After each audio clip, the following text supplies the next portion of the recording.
Grand पेरेडी में खुद का अपार्टमेंट होना was a sign of great wealth and status. इतने सारे अमीर लोग जब इस टावर पे रहा करते थे तब ये बहुत ऑब्वियस था कि इस टावर का नाम आए दिन सुर्खियों में बना रहता था। बट पूरे भारत का फोकस इस बिल्डिंग पर तब गया जब यहाँ पर कुछ अजीब होने लग गया। कोई इतना अजीब जिसका कोई भी आंसर किसी के पास नहीं था।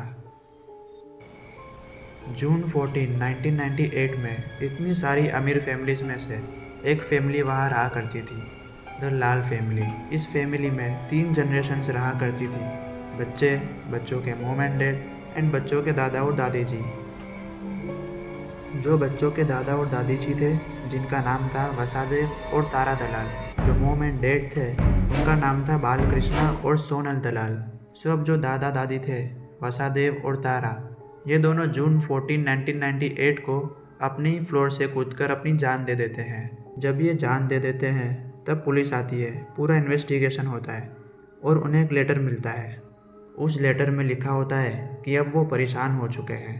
वो अपने बेटे और बहू के तानों से, उनकी रोज़ रोज़ की हरकतों से परेशान हो चुके हैं, जिसकी वजह से अब वो अपनी जान लेना चाहते हैं और वो उस बिल्डिंग के 8वें फ्लोर से कूद जाते हैं। जब ये लेटर पुलिस पढ़ती है तो वो जो बहू और बेटा होता है उन दोनों को गिरफ्तार करती है और दोनों को इन्वेस्टिगेशन के लिए ले जाती है। और 7 साल बाद 28 मई 2005 में एक फाइनल डिसीजन आने वाला था कोर्ट की तरफ से इन दोनों को लेकर। बेटे और बहू जो थे बालकृष्णा और सोनल, इन्हें लेकर फाइनल जजमेंट आने वाला था और जजमेंट में ये लोग अपराधी माने जाएंगे, इन्हें जेल हो जाएगी, इनके साथ क्या होगा, ये सब सोच के ये दोनों बहुत डिप्रेस्ड हो जाते हैं और ये लोग बहुत ज़्यादा डर जाते हैं। इतने कि इन लोगों ने भी डिसाइड किया अपनी जान ले लेने का। एंड 28 मई 2005 में ये दोनों अपने बेटे के साथ उसी फ्लोर से, उसी बालकनी से कूदकर अपनी जान दे देते हैं, which was the 8th floor of this apartment. जब ये होता है तब जो ग्रैंड पेरेडी की कमेटी होती है वो हिल जाते हैं ये केस सुनकर, क्योंकि यहाँ पर ऐसे केस पहली बार नहीं आए होते, पहले भी कई बार ऐसे केसेस आए हुए हैं। कमेटी ने फिर काउंसलर्स को बुलाया जो सोसाइटी के लोगों से बात करें और समझाए कि आपको ऐसा नहीं करना चाहिए।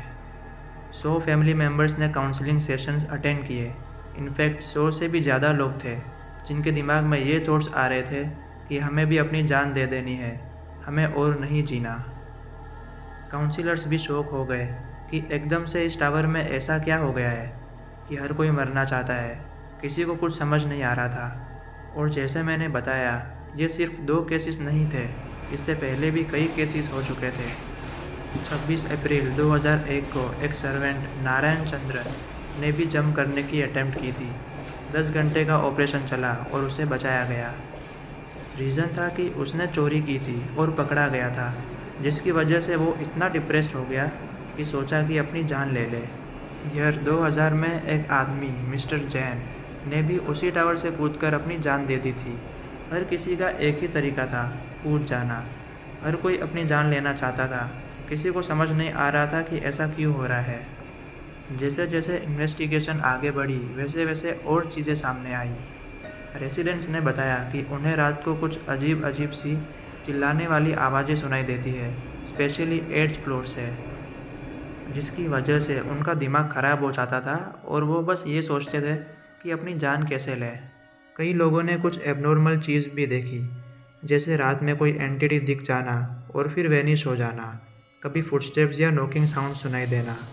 ये सब एक्सपीरियंसेस हर फैमिली को हो रहे थे और इसकी वजह से लोग या तो जान दे देते थे या ट्राई करते थे या सोचते थे कि दे दे। ऐसा लग रहा था जैसे पूरी सोसाइटी एक डिप्रेशन में डूब गई हो और जो लोग नॉर्मल थे उन्होंने बिल्डिंग छोड़ दी। उन्होंने इतने एक्सपेंसिव अपार्टमेंट्स लिए थे लेकिन बिना सोचे समझे छोड़ दिए, क्योंकि समझ गए कि यहाँ रहना वर्थ इट नहीं है, जहाँ कुछ अजीब है। इसी वजह से आज के टाइम में ये टावर पूरी तरीके से एबंडन हो चुका है, एक खंडर बन गया है और लोग कहते हैं कि आज भी यहाँ से अजीब आवाज़ें आती है, एक नेगेटिव वाइब फील होती है। और जिन लोगों ने अपनी जान दी वो केसेस बहुत कम गिनाए जाते हैं। एक्चुअली ऐसे बहुत सारे केसेस थे जो प्रॉपरली रजिस्टर ही नहीं हुए, बस कहा गया कि एक लड़की ने कूदकर अपनी जान दे दी, एक लड़के ने प्यार के चक्कर में अपनी जान दे दी, एक्सेट्रा एक्सेट्रा। मतलब काफ़ी कुछ रिपोर्ट ही नहीं हुआ।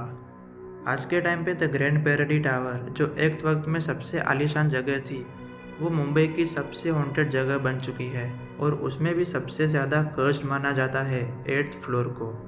वही जगह जहाँ सबसे ज़्यादा अटेम्प्ट्स हुए हैं, वहीं से सब इंसिडेंट स्टार्ट हुए हैं और आज भी लोग कहते हैं कि 8th फ्लोर पे अजीब वाइब्स और आवाज़ें आती है।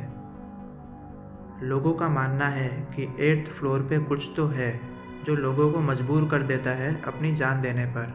सो गाइस, ये थी मुंबई की ग्रैंड पैराडी टावर की स्टोरी। आपको क्या लगता है? क्या आपने इस टावर के बारे में पहले सुना है? और अगर सुना है तो आपका क्या मानना है? जो सुना है वो सच है या कोई और थियरी है? क्यों लोग यहाँ से कूद जाते हैं? क्यों हर रेसिडेंट अपनी जान लेना चाहता है? और क्यों आज के टाइम पे ये टावर पूरी तरीके से खाली और हॉन्टेड बन चुका है? जो भी लगता है कमेंट सेक्शन में ज़रूर बताना। And that's it. फिर मिलते हैं हम किसी और टॉपिक के साथ। तब तक के लिए bye bye and take care.